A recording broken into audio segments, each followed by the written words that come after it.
ನಮ್ಮ ಹಸುಗಳನ್ನೆಲ್ಲ ಸ್ವಲ್ಪ ಹೊರಗೆ ಬಿಟ್ಟಿದ್ದೀವಿ ಮೇಯೋಕ್ಕೆ. ಫುಲ್ಲು ನಮ್ಮ ಗೋಶಾಲೆ ಮುಂದೆ ಎಲ್ಲ ತುಂಬ ಗ್ರೀನ್ರಿ ಇದೆ.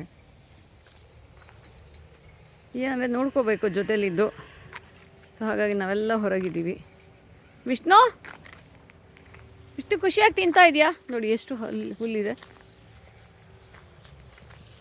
ಗಬಾ ಗಬಾ ತಿಂತಾ ಇದ್ದಾನೆ ವಿಷ್ಣು.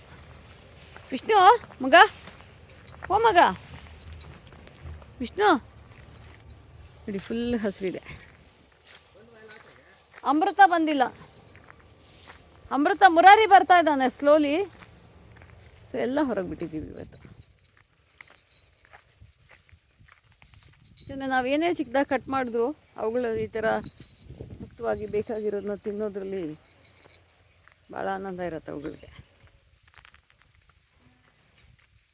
ಗೋವಿಂದ, ಹೇ ಗೋವಿಂದ.